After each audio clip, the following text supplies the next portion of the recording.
Déjeme saludar al maestro Ricardo Peralta. Vamos a dejar la víbora chillando. Al rato lo voy a saludar ahí en Casa Tlaxcala, por cierto, y me va a dar mucho gusto saludarlo al maestro Ricardo Peralta, que ya llegó para hablar Llegó sin a hablar sin censura. censura. ¿Cómo estás, ¿Cómo querido estás, querido Ricardo? Ricardo? Muy contento, mi querido Vicente, siempre de estarte escuchando previamente, antes de entrar con tu gran audiencia de Sin Censura. Muy contento siempre de participar en este medio valiente, escucharte, cómo te enfrentas a los poderes fácticos, a este, como se le ha mencionado durante décadas, ese cuarto poder que, pues es un poder faccioso, es un poder que vive y ha vivido de la mentira, de los intereses, que ha vivido incluso denostando nuestro propio país. Y de eso precisamente quiero hablar, de un tema muy recurrente, sobre todo en este último año, cuando menos, y que tiene que ver con la soberanía nacional, querido Vicente, y amigos que nos ven aquí en Sin Censura. Recordemos cuál es el origen de la soberanía nacional. ¿Por qué el constituyente de 1917, que recordemos que la constitución, nuestra constitución política, en realidad es la de 1857, porque nunca se reformó, nunca se abrogó esa constitución de 1857, hubo una reforma, que fue la reforma de 1917, y es hasta que al día de hoy la que nos rige precisamente en todo lo que tiene que ver con la organización de nuestro país, la forma de elección de nuestros gobernantes, de los legisladores, la forma en la cual también elegimos al Poder Judicial de manera inédita y además a nivel mundial. Todos estos cambios históricos en nuestra Constitución tienen que ver también cómo hemos ido conformando nuestro país. La Constitución no se ha armado simplemente porque una persona haya dicho vamos a modificar la Constitución. Ha sido el concierto, el resultado de nuestra historia, de cómo nos hemos ido conformando, de cómo se hicieron las divisiones políticas entre un territorio y otro, de lo que hoy son nuestras entidades federativas, de cómo hoy se conoce la Ciudad de México y ya no es el Distrito Federal. Así se construyó la Constitución. Y uno de los conceptos más importantes de nuestra Constitución es precisamente la soberanía nacional, que está implícita en el artículo 39 constitucional. Esta soberanía nacional que tanto hemos escuchado, es importante compartírselos porque nos tenemos que convertir todos en voceros de la soberanía nacional. Gracias a ese concepto de la soberanía nacional, también se han suscrito tratados y acuerdos internacionales donde la soberanía nacional de todos los países está contemplada en el artículo 2 de la Carta de las Naciones Unidas. Estas Naciones Unidas que a últimas fechas también queda muy entredicho su objetivo de haberse creado, que era precisamente para defender los territorios, la elección de cómo quieres que te gobiernen, quién te va a gobernar, la forma de gobierno, la ideología para efectos de carácter económico, cómo quieren los pueblos que se dirija la política económica, la política exterior, la política interior, la seguridad, en fin, todo lo que tiene que ver con nuestra nación. Nosotros, la población, somos parte de la nación mexicana. Los estados de la República, cada uno con sus territorios, pero constituidos en una federación, es parte de nuestro territorio, forma parte también de la nación mexicana, y todo ello, a su vez, forma parte de la soberanía nacional. Nosotros decidimos como mexicanos votar por la doctora Claudia Sheinbaum Pardo. Votamos por la doctora Claudia Sheinbaum Pardo en una elección inédita en la historia de México, casi 37 millones de votos. Piensen ustedes, si el padrón electoral nacional tiene registrados poco más de 90 millones de mexicanos, una tercera parte de ese padrón electoral votó por la doctora. Un poco más de ello, 36 millones de votos. Nunca se había dado una elección, por eso es inédita. Y me refiero a una elección con esos números. Eso hoy posiciona a la presidenta no solo como una presidenta legítima, sino con una enorme autoridad moral, autoridad política. Si no tienes autoridad moral, no tienes autoridad política. Al hablar de autoridad política, se refiere que el mandato que le dimos los mexicanos, por eso ella es la mandataria, le dimos el mandato de ser presidenta. Y cuando los presidentes, así como servidores públicos, acuden al Congreso, que son los representantes del pueblo, cuando acuden, ¿qué hacen en un acto solemne? Levantan la mano derecha, con base también en la legislación, y dicen los presidentes: protesto cuidar la constitución, la constitución política de los Estados Unidos mexicanos, hacer valer sus derechos, sus principios, y en caso de que no lo haga, que el pueblo me lo demande. ¿Quién es el pueblo? Donde radica el poder máximo del poder. Es decir, en el pueblo radica la soberanía nacional. A eso dice la Constitución, el artículo 39 de la Constitución. El pueblo de México eligió a la presidenta y en el pueblo de México radica la soberanía nacional. Y también tiene que ver la soberanía nacional, por eso ya hablé de la nación, cómo se integra con la población, con el territorio. Nosotros como habitantes de este país elegimos a la presidenta y de facto le dimos el voto de confianza, un voto electoral, y por ende se entiende que ella es la responsable de hacer valer nuestra Constitución. ¿Frente a qué? Frente a cualquier condición. En este caso, una condición extranjera. Oye, Defender Ricardo, la soberanía nacional no solamente debe de ser una convicción legal, sino una convicción moral, política y una obligación institucional que tiene la presidenta, que la ejerce todos los días. Y todo esto lo platico porque no hay que dejar de hablar de ello. Todo esto lo platico precisamente por lo que acaba de ocurrir hace unos días. Nos enteramos por un reportaje, sí, amigo. Nada más para ser claro, la soberanía nacional no está a negociación, o sea, no es que un día sí y el otro no, y dos sí y uno tal vez no, o en un caso como el de la CIA en Chihuahua a lo mejor ameritaba, o si el FBI se llevó al Mayo, qué bueno. A ver, no está en negociación, ¿no?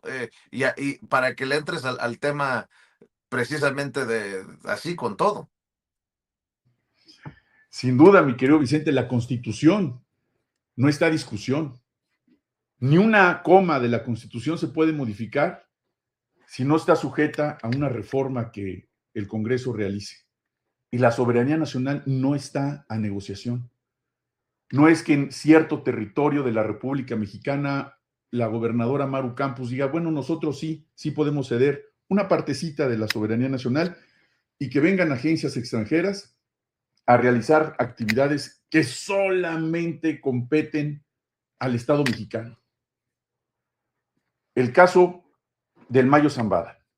Más allá de que tenga o no tenga una responsabilidad legal por lo que haya o no haya hecho y que le sea acreditado. Nadie ha hablado de defender a alguien que se encuentre en una acusación como la que ha hecho el gobierno de los Estados Unidos en contra del Mayo Zambada. Nadie ha dicho eso. Si es o no responsable, correspondería, en principio, a las autoridades mexicanas investigar, acreditar, y una vez que se acredite y tenga el derecho a la defensa, porque todos estamos bajo el sujeto también constitucional del principio de inocencia. Ojo, nadie lo está ni exculpando ni responsabilizando de ninguna condición penal. Para eso está el Poder Judicial y, en principio, la Fiscalía General de la República. Pero el hecho, así como lo que ocurrió en Chihuahua, de que haya actos permisivos, como dices tú, por un momentito, en una ocasión, 100 ocasiones, no, ni una sola. La colaboración y la cooperación se encuentra en tratados internacionales. Tratados sobre extradición, sobre colaboración, sobre cooperación en materia de inteligencia, de seguridad, comerciales, en materia de inteligencia, en materia educativa, académica, intercambios deportivos, en todas las materias hay acuerdos y tratados internacionales, pero ninguno puede ir por encima de la Constitución. Esa es una regla constitucional. No pueden ir. En este caso, lo que ocurrió con el Mayo, una aceptación institucional por parte de una agencia del gobierno de los Estados Unidos de haber raptado a una persona en nuestro territorio, más allá del personaje que sin duda no solo es polémico. Imaginen ustedes qué ocurriría si esa permisidad, como sucede con el caso también de Chihuahua, que peor aún se oficializó, dejando por un lado la autorización que eventualmente tendría que haber tenido por parte de la Federación, porque el cumplimiento de los tratados internacionales son de la Federación, eventualmente se pueden aplicar sin duda a nivel local, pero con conocimiento por lo menos de la autoridad federal, y tratándose de materia de seguridad y de persecución de los delitos, sobre todo en materia federal, corresponde a la Federación, no hay duda. Cualquier estudiante de primer semestre de la Facultad de Derecho o de cualquier escuela de Derecho lo sabe. Es decir, cualquier fiscal de cualquier entidad federativa lo sabe perfectamente bien, y el nivel de responsabilidad, bueno, y las consecuencias que esto puede tener, como ya tuvieron.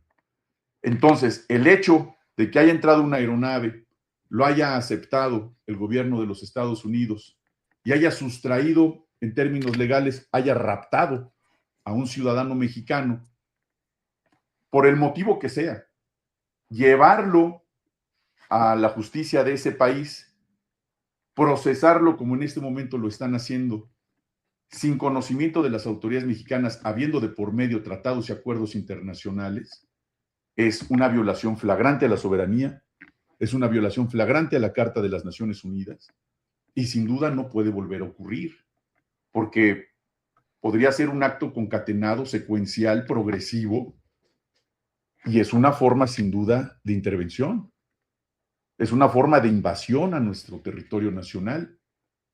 ¿Qué mejor que mantener las relaciones con los Estados Unidos como lo hemos mantenido durante décadas, con los exabruptos que ha sucedido? Sucede con el vecino de al lado de tu casa. Claro. O sea, hay condiciones adversas de vez en vez, pero yo quiero ver que cualquiera de nosotros nos metamos a casa del vecino sin preguntarle y extraigamos a alguien de esa familia para arreglar cuentas y lo metamos a nuestra casa. Cuando menos te cae una orden de cateo y te llevan a ti y a toda tu familia por secuestro. Oye, Ricardo, Así, pero así de fácil. hablando del vecino, le tienes que tener confianza para abrirle la puerta. ¿Y qué tal si te dice el vecino una cosa y hace otra? Por eso también es importante lo que dice la presidenta, definir quién miente, porque estaríamos ante la posibilidad de que haya mentido un embajador de Estados Unidos en nuestro país, y eso sería gravísimo, sería una traición a todos los esfuerzos bilaterales contra el narcotráfico, contra el tráfico de armas, contra lo que tú quieras, ¿no? También es importante esto.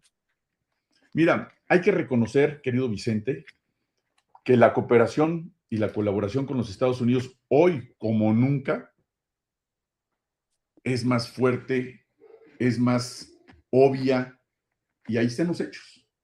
100, cuando menos 100 personas, por lo menos en el último año, de ese alto nivel de peligrosidad, liderazgos del crimen organizado, que han cometido sus fechorías de hace 30 años para la fecha.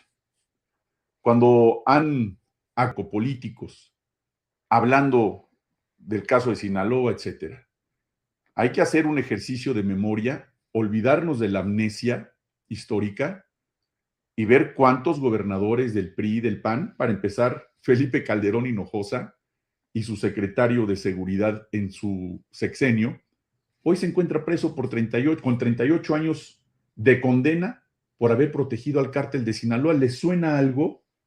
¿Hablan de narcopolíticos? El buen juez por su casa empieza, asegurando, aceptando que esas condiciones ocurrieron precisamente en esos sexenios. Ahora resulta que el fenómeno del narcotráfico tiene 7 años, que el fenómeno del huachicol tiene 7 años. Ahora resulta que todos los que estuvieron presos aquí en México de ese nivel de peligrosidad y enviados a los Estados Unidos fueron y cometieron esos delitos en 7 años. por favor. No solamente es incongruente, es ignorante afirmar una condición así, pero conocemos que así es la derecha. Así son los columnistas de la derecha. Así son los voceros de la derecha. Todo el tiempo están armando narrativas falaces, difamando, calumniando, porque ese es su trabajo. Y el trabajo de nosotros, que defendemos la cuarta transformación, que defendemos este gobierno, es exactamente hacer lo contrario.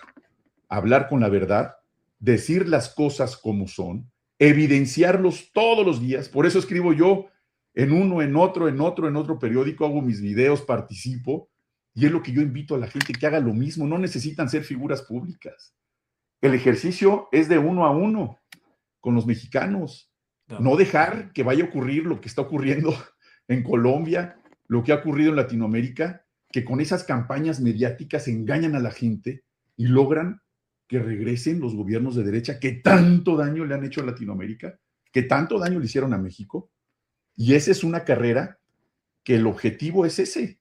El objetivo no es que haya más democracia, el objetivo no es que haya más seguridad, el objetivo no es acabar con el fenómeno del narcotráfico, el objetivo es el poder.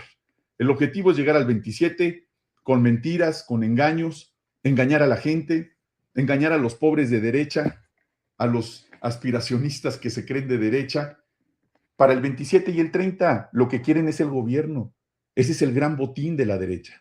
No está pensando en el beneficio de los mexicanos. El botín de la derecha es el poder.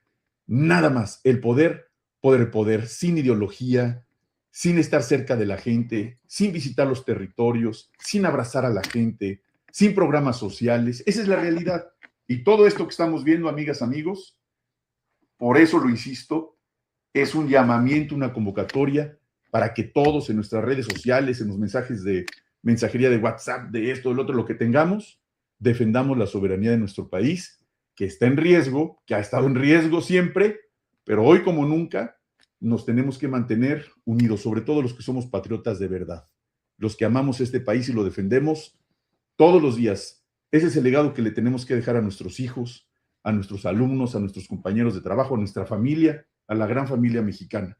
La soberanía nacional hoy más que nunca está en riesgo y depende de nosotros que se siga fortaleciendo y apoyando a nuestra presidenta Claudia Sheinbaum, mi querido Vicente. ¿Por qué no compartes para cerrar, querido Ricardo Peralta, maestro Ricardo Peralta, el lugar en el que te pueden leer, apoyar, pero sobre todo respaldar, que Amor con Amor se pague? Tienes columnas, tienes redes sociales, ¿por qué no cerramos con la invitación? Con mucho gusto. Pues hoy los invito a leer mi columna en el Heraldo, que precisamente se llama así, la columna del día de hoy la intitulé La soberanía nacional no se negocia. Es los días miércoles, los lunes en el Excelsior y los viernes en el Sol de México y los martes en el Soberano. Y aquí todos los miércoles con mi querido Vicente Serrano en Sin Censura. Y en las redes sociales, en la red ex, Ricard-Peralta, en Facebook y en Instagram, Ricardo Peralta Saucedo, y en TikTok, Maestro Ricardo Peralta. Les mando un fuerte abrazo y sigamos siempre en combate. Muchas gracias, querido Vicente, y nos vemos al rato, allá en Casa Tlaxcala. Claro que sí. Nos vemos al ratito en Casa Tlaxcala, maestro, el maestro Ricardo Peralta, hablando con nosotros sin censura. Le mando un abrazo y siempre mi reconocimiento por la claridad y la contundencia de sus conceptos, como también la